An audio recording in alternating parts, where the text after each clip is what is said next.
escapada seguiremos las huellas por Valladolid de dos grandes escritores, José Zorrilla y Miguel de Cervantes. Zorrilla nació en ella el 21 de febrero de 1817. Visitaremos el lugar donde nació y vivió sus primeros años.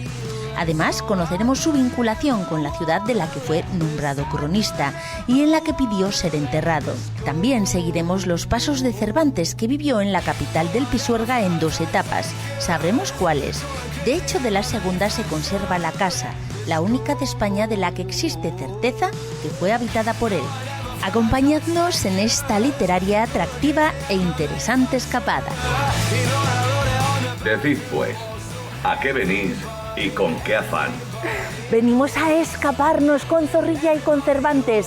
Comenzaremos con Zorrilla. Don Juan nos está esperando. Hoy hablamos de nuestro vecino más ilustre, de José Zorrilla, y además lo hacemos en su plaza, en la Plaza José Zorrilla. La visita a la casa de Zorrilla es un cúmulo de sorpresas. Venid a descubrir al Zorrilla más desconocido. Hoy visitaremos el panteón de las personas ilustres del Cementerio del Carmen, donde está enterrado el hijo de Valladolid, el ilustre poeta nacional José Zorrilla. Visitaremos la única casa en España donde hay certeza documentada que vivió Cervantes.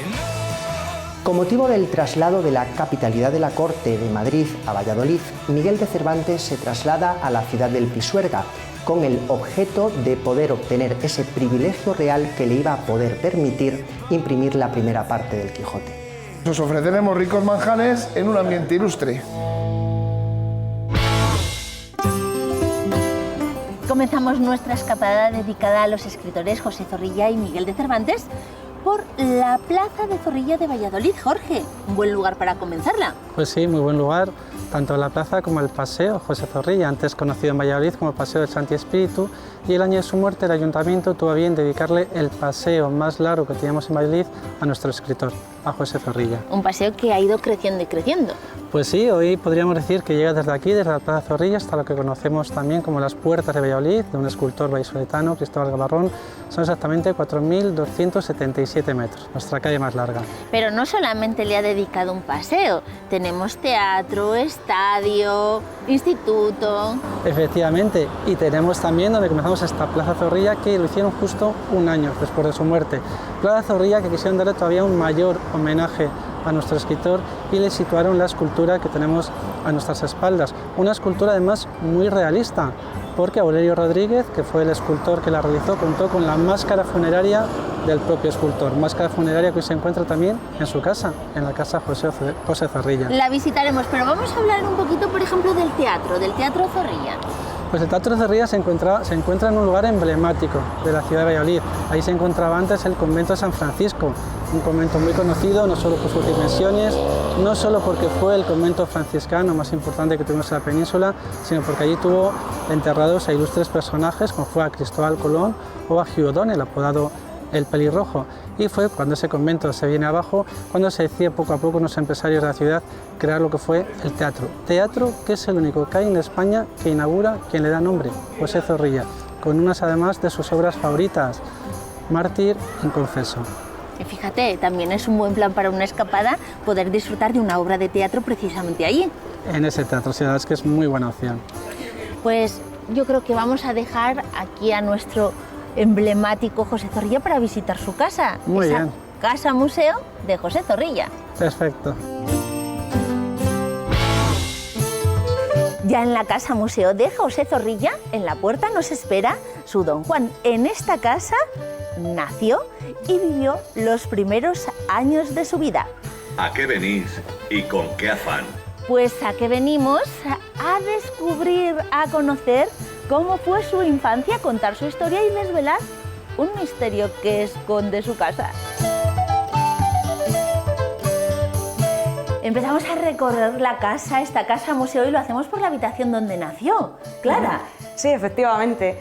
Bueno, Zorrilla nació en esta casa en 1817, el 21 de febrero, y bueno, la verdad es que nació sietemesino, así que bueno, por poco no lo cuenta. Le hicieron el bautismo en las aguas de Socorro, que se llamaban antes, en San Martín, que estamos muy cerquita también de aquí. Y luego fíjate lo que vivió. Sí, 76 años, le faltó un mes para cumplirlos. Que para la época era una persona longeva. Sí, la verdad es que lo decían incluso otros autores, ¿no? que les impresionaba, ¿no?, la edad a la que había llegado. Que bueno, acabamos de decir dónde nació, pero tenemos el objeto donde murió. Aunque Zorrilla murió en Madrid, su viuda, Juana, donó parte de los objetos que tenía de su marido a la casa, al Ayuntamiento de Valladolid, y sabemos que murió sentado.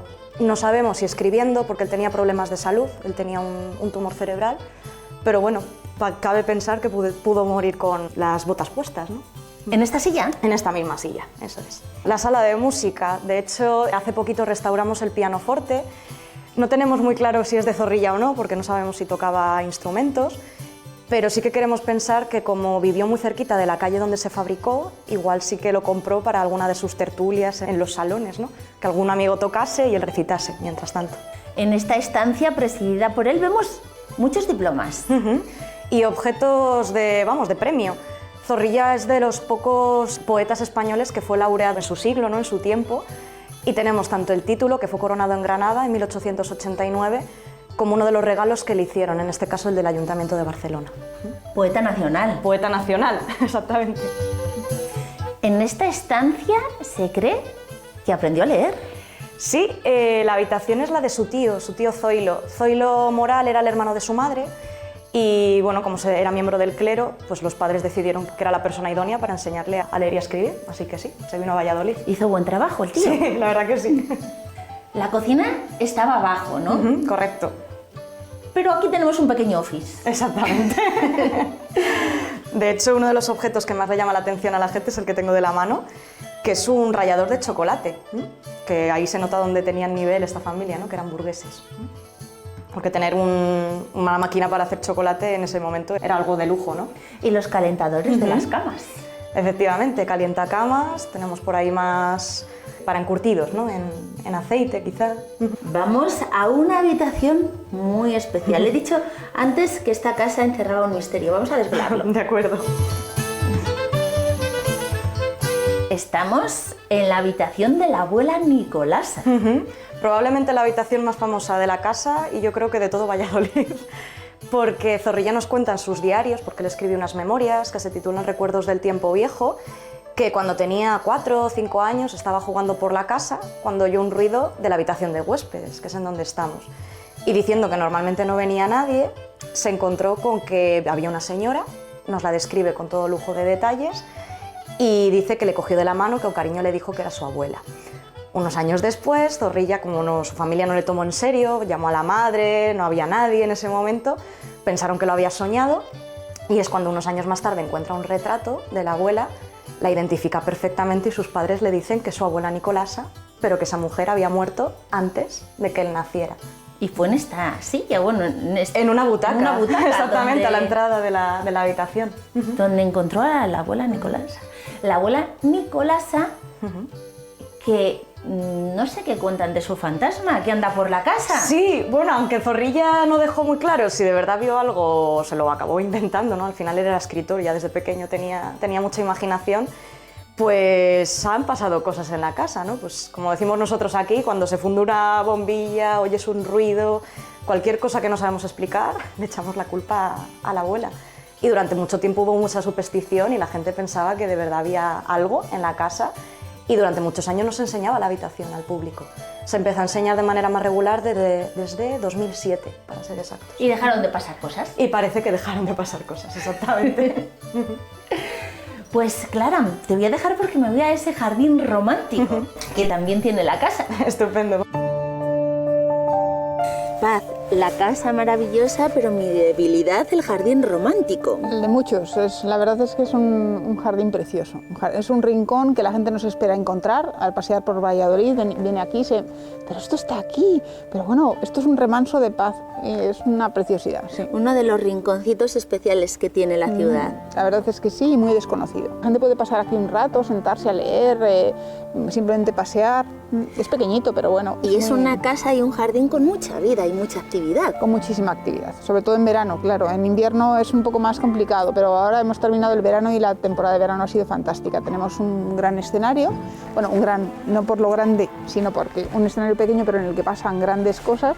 Hemos tenido una temporada escénica muy bonita durante todo el mes de julio, agosto. En agosto hemos tenido cine al aire libre y bueno, la casa se puede seguir visitando durante todo el año, ya lo sabéis. Vamos a hablar de la casa, porque es un edificio del siglo XVI. Sí, eso es. Pero bueno, no como lo veis ahora. Era el Palacio de los Marqueses de Revilla, lo que se llama la Casa Revilla, pero esta parte, el ala que hoy conocemos como Casa de Zorrilla, se segregó en un momento determinado, posiblemente en el siglo XVIII. Aquí nació Zorrilla en 1817 porque su padre, lo alquiló el inmueble para venir, porque él era funcionario de la Real Chancillería de Valladolid, lo que hoy sería la Audiencia Nacional, que estaba aquí en Valladolid. Y él era un alto funcionario de la Real Chancillería y vino a Valladolid desde su casa de Torquemada, en Palencia, para tomar posesión de su nueva plaza. Y entonces alquila esta casa, que era una de las casas más caras de la ciudad en alquiler. Un padre muy estricto. Un padre estricto, sí, porque bueno, Zorrilla no tenía los mismos planes. El padre tenía otros planes para él, no el de que fuera poeta, el de que fuera una persona con una sensibilidad tan exacerbada, que se dedicara a la poesía, que era una cosa muy, no sé, muy distinta. Él quería que fuera un hombre de leyes. De hecho, Zorrilla empezó a estudiar Derecho aquí en la Universidad de Valladolid, pero llegó un punto en que aquello le aprisionaba y huyó. Las letras le llamaban. Sí, la poesía le tenía cautivado el corazón desde pequeño, sí, seguro. ¿Hacemos la recomendación literaria, la primera que va a haber en este programa? Por supuesto. Bueno, no os voy a recomendar el Don Juan convencional, no. Me gustaría recomendaros nuestro Don Juan Tenorio en cómic, porque creo que es una forma, para los jóvenes sobre todo, es una forma de acercarse a un clásico universal incomparable. Tiene incluso una unidad didáctica que puede ayudar a su comprensión. Si tenemos niños en casa, tenemos el Mi primer Zorrilla, que es una biografía muy adaptada para niños entre 8 y 11 años. Y aparece incluso la abuela Nicolasa. La abuela Nicolasa está ahí, efectivamente, sí. La verdad es que es muy bonito el libro. Y las ilustraciones de Óscar del Amo son fantásticas. Fijaos, aquí está Zorrilla leyéndole poesía a los pájaros, ¿no? La naturaleza en el romanticismo tiene muchísima importancia. Bueno, y recomendaros, además de todas las obras que tenemos un poco de profundización en Zorrilla, en la figura de Zorrilla y en su obra, pues recomendaros su autobiografía, la autobiografía de Zorrilla, Recuerdos del tiempo viejo, porque es una auténtica novela de aventuras. Zorrilla escribió su vida, él fue muy longevo, nació en 1817 y muere en el 93, casi vivió todo el siglo, ¿no? Y bueno, pues fue un hombre con muchos avatares que contar, tanto en España como en Francia, como en Inglaterra, como en México, donde vivió casi 13 años. Es una prosa deliciosa. Es una novela de aventuras para una buena tarde de otoño, sí. Qué bueno. Pues después de disfrutar de una buena lectura, a disfrutar de buenos manjares. Junto a la catedral, como recomendación gastronómica, hemos escogido Los Ilustres, como ilustres nuestros personajes de la escapada.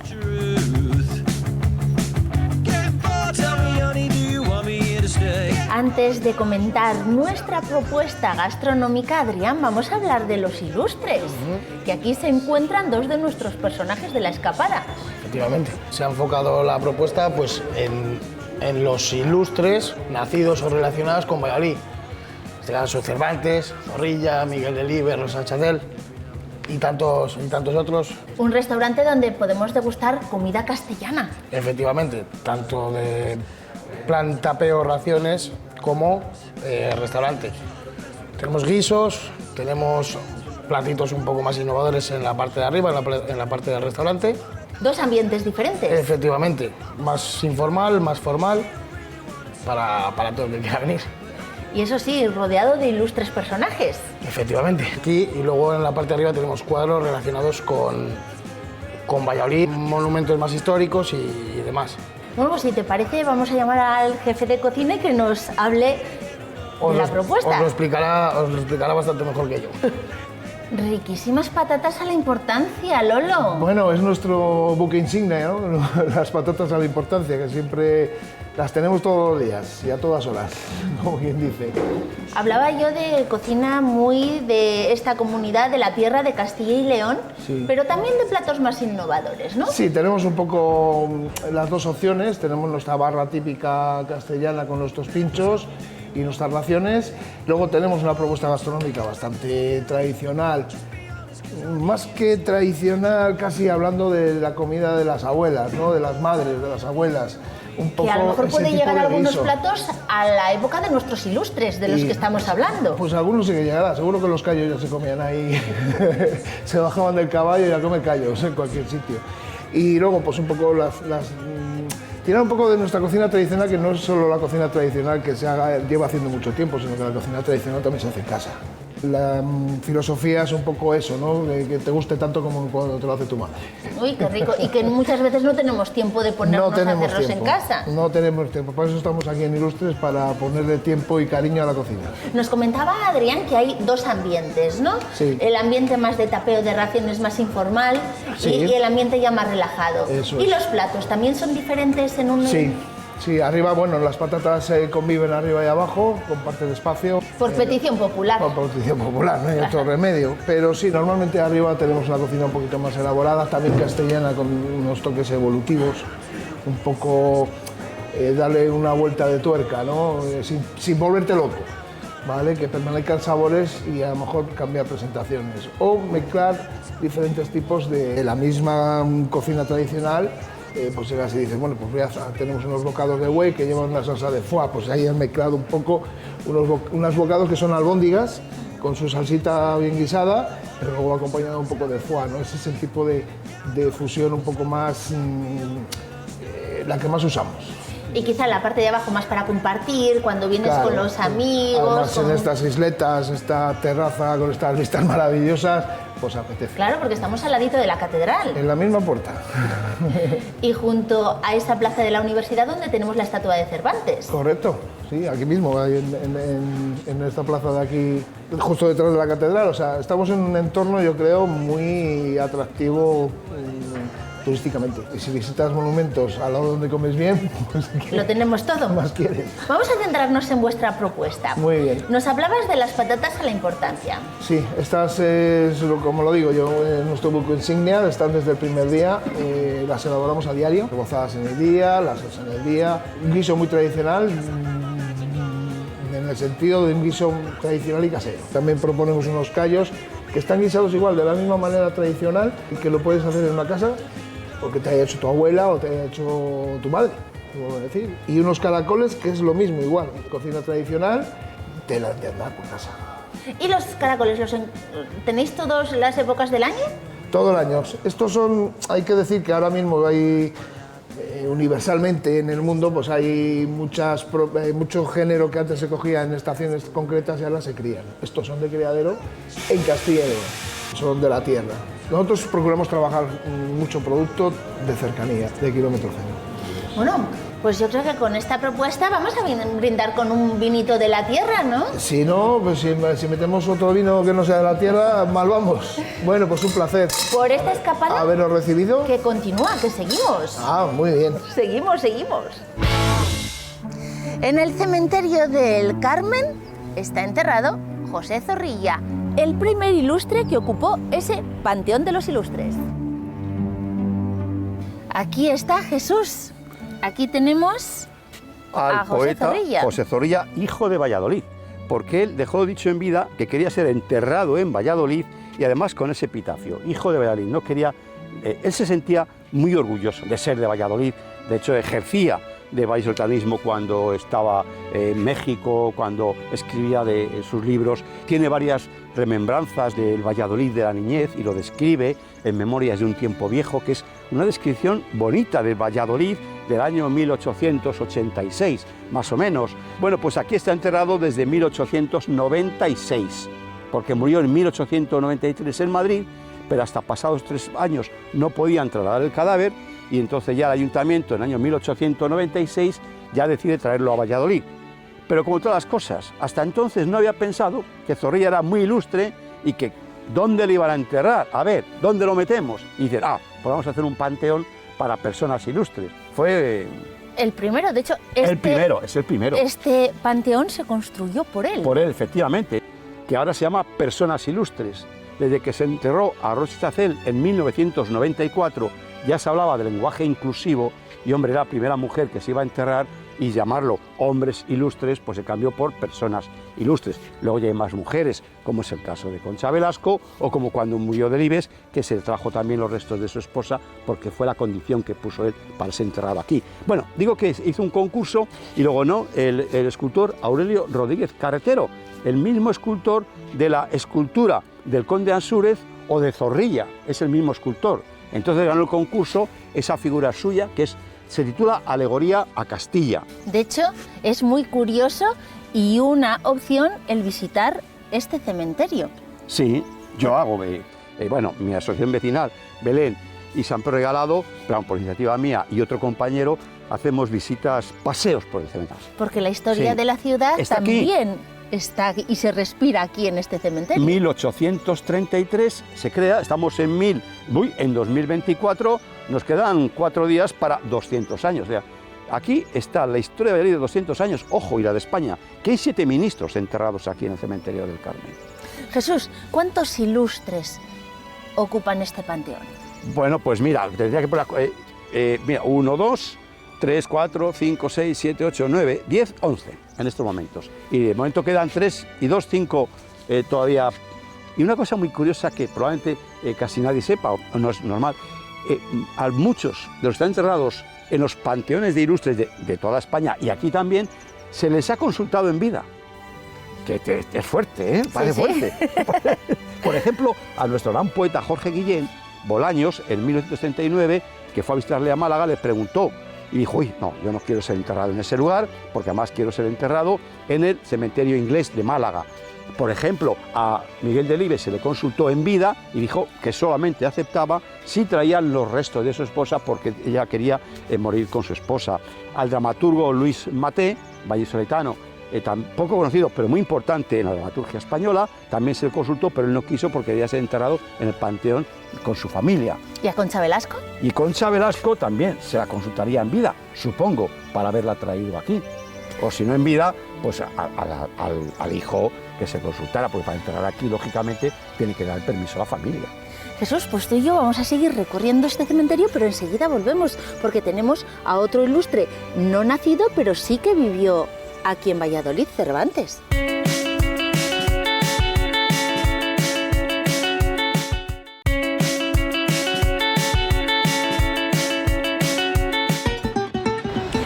Junto a la estatua de Cervantes y la Catedral de Valladolid hemos escogido como alojamiento este Hotel Boutique, el Coloquio de los Perros, una de las novelas ejemplares de Miguel de Cervantes.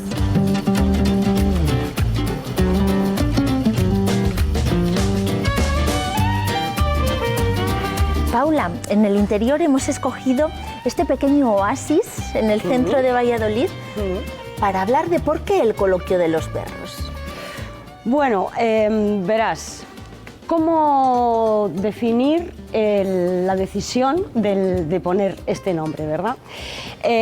Os diré que este hotel es la materialización de un sueño de dos vallisoletanos, Fernando Rivero y Edesio Gatón, dos amigos que un día decidieron comprar esta casa burguesa del siglo XIX en la que ahora nos encontramos y rehabilitarla y convertirla en un referente en los alojamientos tanto de Valladolid como de toda la región. Como habéis visto, cuando salimos por la puerta, de frente nos encontramos con la estatua de don Miguel de Cervantes y ellos, grandes admiradores, grandes lectores y, como no, pues de la figura universal de este gran escritor, decidieron que el alojamiento tenía que estar dedicado a la obra de Cervantes. La única novela que sabemos con seguridad que se escribió íntegramente en Valladolid es El coloquio de los perros, que por otra parte es la que cierra la publicación de las novelas ejemplares. De hecho, en algunos momentos sí que cita a Valladolid. Bueno, en varios momentos. No solo pasa en El coloquio, pasa en varias de sus novelas ejemplares, pasa en El Quijote, pasa en La Galatea. En concreto, en El coloquio de los perros nombra el Hospital de la Resurrección, que como sabéis es la actual Casa Mantilla. Nombra también la Puerta del Campo, nuestro actual Campo Grande. Y el libro se cierra con una invitación a pasear por el Paseo del Espolón. En la época, el Paseo del Espolón era toda la ribera del Pisuerga, que era pues como un punto de encuentro un poco para la sociedad de la época, un momento de paseo, de distendimiento. Y además en el hotel encontramos esos guiños, ¿verdad?, a la obra. Bueno, sí, la verdad es que tanto la decoración como el espíritu, digamos, que nos inunda aquí, es una gran admiración por la obra de Cervantes y hay constantes referencias literarias, tanto en los espacios comunes como en todas las habitaciones, haciendo siempre un guiño a la novela El coloquio de los perros. En el lobby del hotel vais a ver una serie de ilustraciones, que en concreto son 6 dibujos, que hizo exprofeso Esther Gatón, que es la hija de uno de los promotores de la idea, inspirándose en la novela. Como sabéis, la novela es una conversación entre 2 perros, Cipión y Berganza, pero a lo largo de la historia que va contando Berganza, que en realidad es la historia de su vida, aparecen referencias a distintos animales y no solo están representados en el lobby, sino que luego cada habitación tiene decorado su cabecero con el dibujo en mayor tamaño, mayor formato. Paula, vamos a dejarte porque creo que nos está esperando Francisco. Venga, para ver las habitaciones. Fenomenal, perfecto.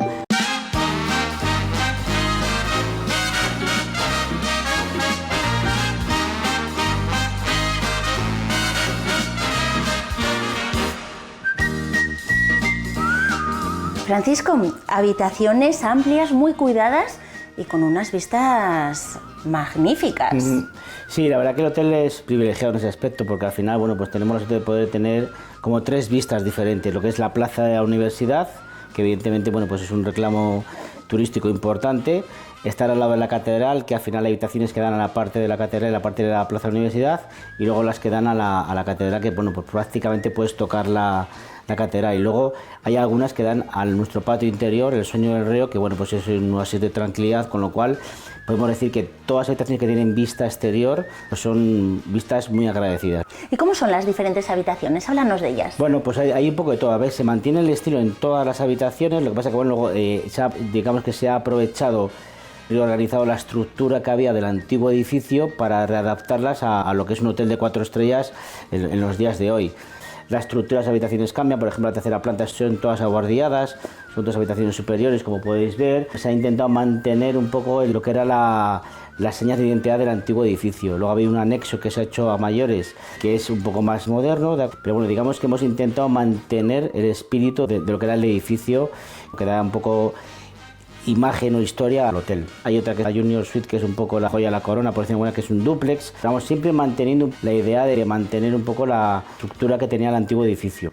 Vamos a hablar también de las zonas comunes. Tenemos 2 salones, luego hay una zona común que es el hall, en el cual también se mantiene un poco, incluso hay 2 o 3 vigas del antiguo edificio, y luego está el patio interior, es un patio interior en el centro de la ciudad, al lado de la catedral, que tiene una historia muy bonita, que damos de cobijo a los clientes del hotel sobre todo, y luego bueno, pues aquellas personas que quieran venir por el centro a tomarse un café, tomarse un refresco y quieran estar en el centro de la Valladolid, en un sitio histórico, en un sitio pues, muy tranquilo. Nuestro hotel evidentemente está muy enfocado al cliente de fuera, al cliente que viene de negocios o que viene de ocio, pero evidentemente tampoco podemos dar espaldas al cliente de la ciudad. Entonces, bueno, pues intentamos que el cliente que venga a nuestro patio o a nuestra cafetería esté a gusto con nosotros. ¿A qué tipos de escapadas lo recomiendas? Bueno, hay de todo. Al final la afluencia de Madrid es muy grande. Al final nosotros, 1/3 de los clientes que nos vienen de Madrid. Estamos a 1 hora de conexión con una gran capital, y eso, bueno, pues evidentemente a nosotros, unas ciudades como Valladolid, pues nos ayuda. Nosotros estamos muy enfocados al cliente de escapada, pues una escapada romántica, de pareja, incluso a lo mejor de amigos que quieren pues, venir a disfrutar de un fin de semana en Valladolid, hacer una experiencia gastronómica, poder visitar las bodegas, ir por la zona de la Ribera, por la zona de Rueda. Al final estás alojado en el centro de la ciudad, con lo cual llegas aquí, dejas las maletas, dejas el coche y tienes toda la opción de ocio de la ciudad, con lo cual en ese aspecto, bueno, pues estamos muy enfocados a ese tipo de cliente. Con vistas a esa estatua a la Plaza de la Universidad, veces... que es una estatua que, bueno, que los que trabajamos aquí continuamente y la vemos, pues sabemos que don Miguel está ahí. Don Miguel está ahí, pero vamos a ver la casa en la que residió unos años, allí nos vamos. Correcto.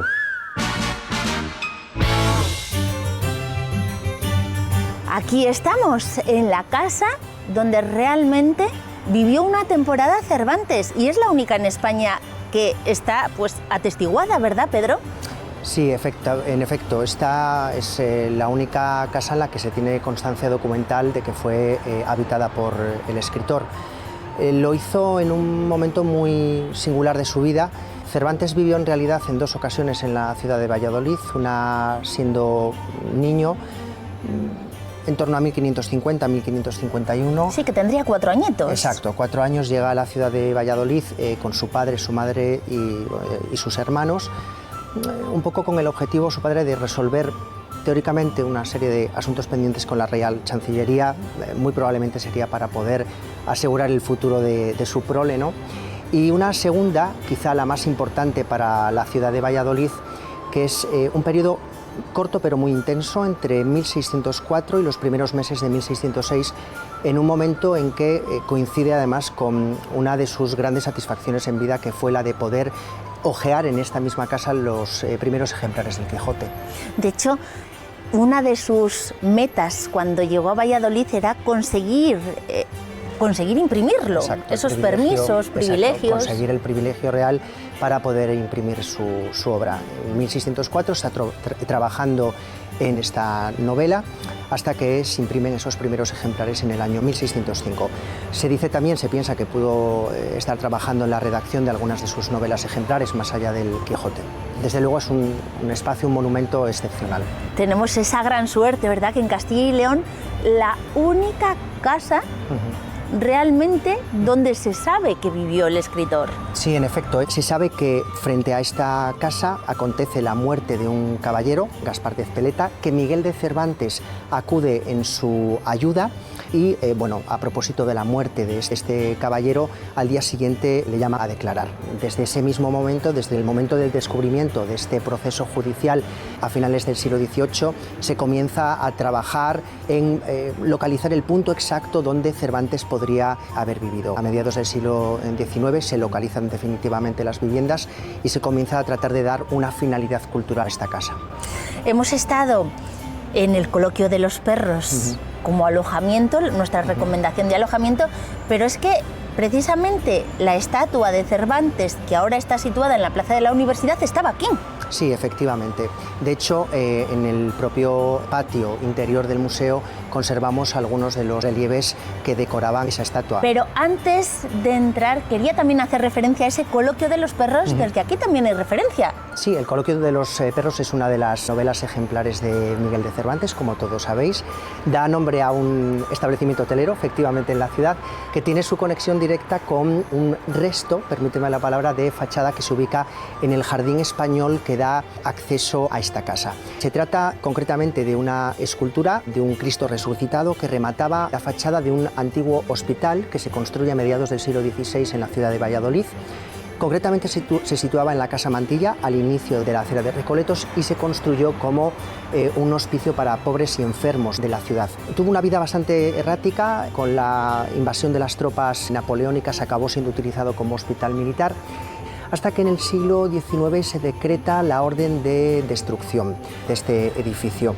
Una figura muy importante para este museo, el Marqués de la Vega Inclán, que es uno de sus mentores, muy hábilmente manda enviar este resto al entonces Museo Provincial de Bellas Artes, lo que sería el Museo Nacional de Escultura, que lo deposita en este espacio y que hoy el visitante puede ver sin ningún tipo de inconveniente en este jardín delantero. Pedro, yo creo que es momento ya de empezar a descubrir la casa en que vivió Cervantes. Perfecto.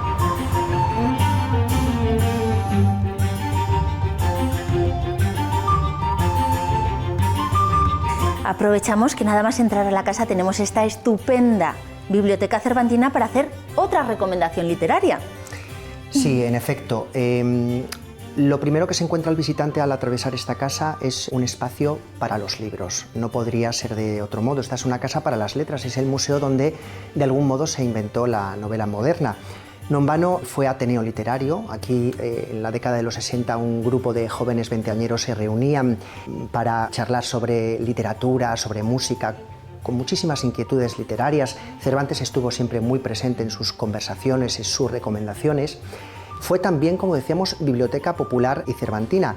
Esta biblioteca en la que nos encontramos se crea en el año 1916 a iniciativa de esa figura de la que hemos hablado anteriormente, que es el Marqués de la Vega-Inclán, y otros dos compañeros, como fueron el rey Alfonso XIII, que era una persona también muy dedicada a la protección del patrimonio histórico, artístico, cultural, y un hispanista americano, el fundador de la Hispanic Society de Nueva York, el magnate americano Archer Milton Huntington, que sintió de siempre una especial predilección por España y por su patrimonio. Esta biblioteca se funda, como te decía, en el año 1916 y lo hace con un patrimonio bibliográfico importantísimo, más de 4.000 volúmenes. Aquí conservamos obras de cronologías muy diversas, muchas ediciones del Quijote, enormemente interesantes, pero también volúmenes de muchas otras materias. Yo, si tuviera que hacer una recomendación literaria en este espacio, en este museo, en este lugar, sería sin lugar a dudas el Quijote, porque nos encontramos en la ciudad, en Valladolid, que vio nacer a esta obra, una obra de la literatura universal, aclamada por todos, traducida a tantísimas lenguas y que ha sido testigo de su traslado a las más diversas manifestaciones. Tenemos Quijotes no solamente en papel, el Quijote se ha trasladado más allá de la literatura a la pintura, a la escultura, al cine, es decir, tenemos un patrimonio quijotesco realmente excepcional y no hay ningún otro lugar mejor que este que para poder disfrutarlo. Pues con esta magnífica recomendación literaria, ahora sí, voy a recorrer la casa. Perfecto.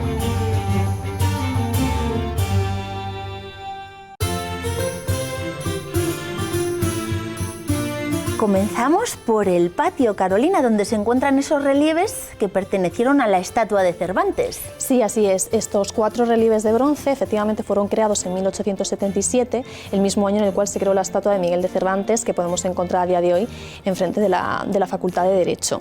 Y fueron creados por Pablo Santos Berasategui. En todos estos relieves además tenemos escenas del Quijote.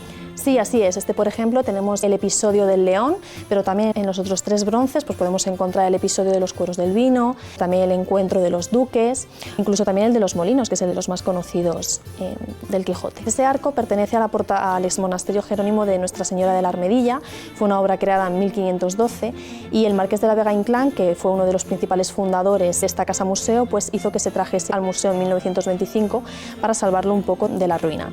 Un patio con mucho encanto. Desde luego, sí. Este patio en tiempos de Miguel de Cervantes y su familia se correspondía con la zona donde cocinaban los vecinos, donde tendían la ropa, tenían los corrales, porque con motivo de que las viviendas eran de madera, el riesgo de incendios hacía que se trasladasen estas labores de cocina fuera de las estancias y solo en el interior se preparaba y condimentaban los alimentos. ¿Momento de descubrir todas esas estancias? Momento.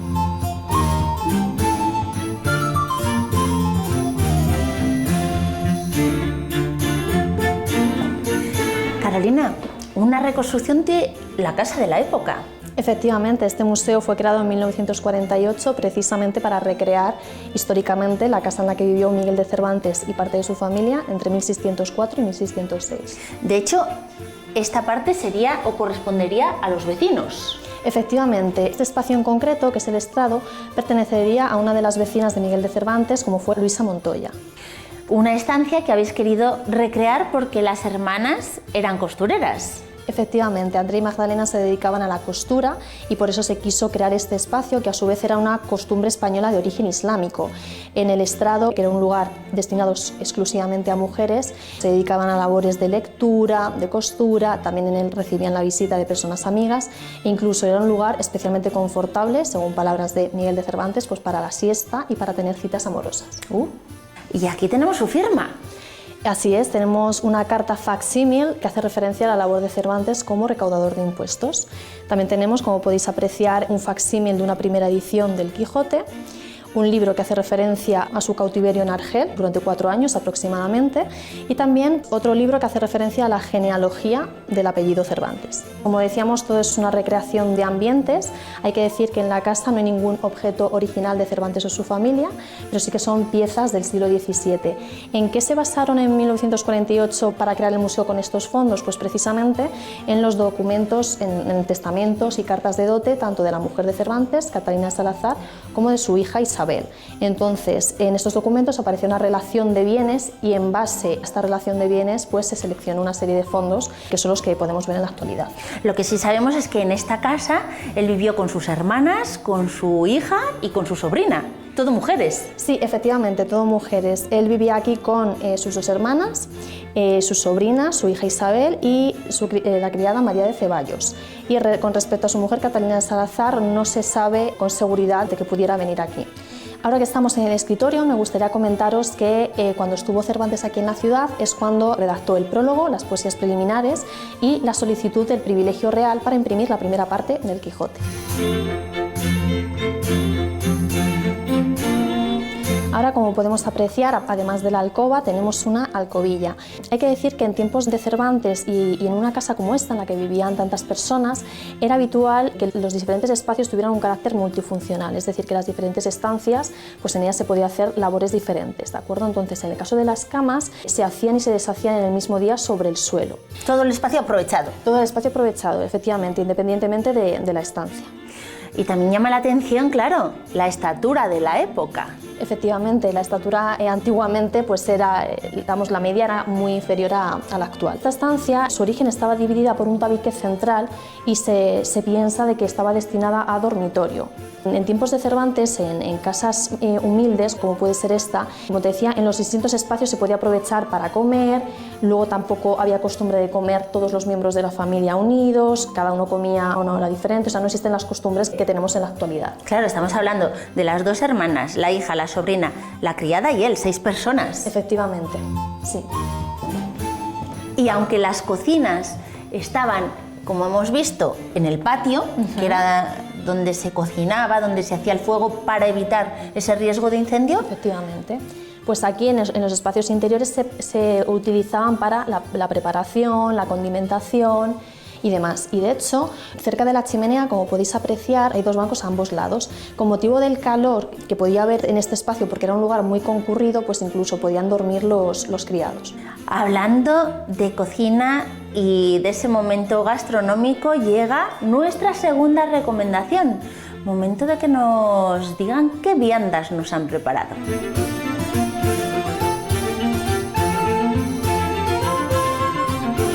¿De dónde son?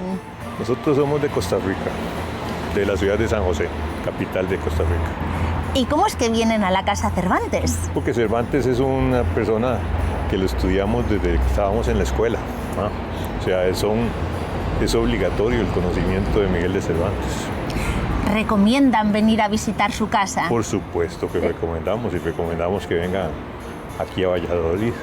Es un homenaje a semejante personaje, ¿verdad? Que marcó tantísimo. ¿Han leído El Quijote? Sí, por claro supuesto. Que sí. Eso, claro que sí. En la secundaria, el libro El Quijote era lee todo el obligatorio. mundo, era obligatorio. ¿Nos escapamos de viaje? Sí. Andamos de ¿Nos viaje. escapamos con Cervantes? También. De fijo. Con mucho gusto. Con un gran orgullo. Nuestra última recomendación gastronómica viene dada por el nombre. Vamos al Cervantes a ver qué manjares nos han preparado.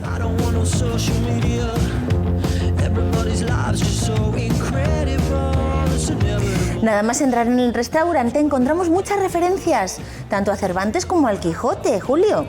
Sí, bueno, pues fue el escritor del Don Quijote y pusimos el Cervantes por eso, para que figurara y la gente se diera cuenta de lo que había. ¿Por qué Cervantes? ¿Por qué elegisteis como emblema de vuestro restaurante? Pues, hombre, por eso, porque fue un autor consagrado, para que la gente viera, por lo menos en Valladolid, que estuvo viviendo en Valladolid una temporada, y supiera lo que hay. Y claro, no nos faltan aquí tanto los libros como Don Quijote, Sancho Panza. Tenemos a todos. Sí, como la comida castellana, claro. Y tenemos un poco oferta para todo tipo. Quien quiera tapear, Tapeo, unos pinchitos, unas tapitas, raciones. Y restaurante. Y restaurante. ¿Qué ofrecéis en los dos ambientes? Vamos a ver, la tapa, nosotros los jueves tenemos una tapa, que es la que llaman jueves tapas, que damos una consumición y una tapa grande por 3 euros. Y eso funciona muy bien. Calculo yo que en unas 2 horas damos 300, 400 tapas, los jueves. Lo que es la noche se da eso. Así que se sale de trabajar y se viene a tapear. Eso es. Y luego las tapas, pues hay de todo. Hay pulguitas, hay tostas, hay raciones, aquí es... Yo creo que ya lo conoce todo el mundo. Háblanos de la comida castellana, ¿no? Sí, comida Vamos a castellana. encontrar. Mira, tienes el arroz con liebres, las patatas a la importancia que son riquísimas, el cocido que lo hacemos los miércoles, el rabo estofado maravilloso, los caracoles, como digo yo, que se salen del plato y las mollejas que son muy buenas. Mollejas de ternera y guisadas, exquisitas. Ahora la gente, los clientes nuestros saben más que nosotros, bastante más. Pero nos sigue gustando los platos tradicionales. Sí, sí, lo de casa, lo de aquí. ¿Y están elaborados como se hacía antiguamente? Sí, sí, sí, igual. Recetas de toda la vida. Sí, esto se hace todo, además se hace todo prácticamente cuando lo pide. No se tiene hecho ni preparado. El arroz con libre hay que esperar un poquito para que lo hagan, y las patatas igual, y todo igual. Claro, todo tiene otro sabor, ¿verdad? Claro, totalmente distinto. El cocido castellano, tú comes un cocido, como decía mi padre, después de un buen cocido, una buena siesta, como Dios. ¿Cómo se pondría aquí Sancho Panza? Ya te digo, y el Quijote, le hacíamos engordar un poquito. Sí, ¿verdad? ¿Qué falta le hacía? Estaba muy flacucho el hombre. Muy flacucho. Pues oye, Julio, vamos a brindar por una estupenda escapada. Vamos ¿Qué es esta? Por nosotros y por los clientes. Por todos los espectadores, que no falten en la próxima escapada, que como siempre les va a encantar. Esperemos que así sea.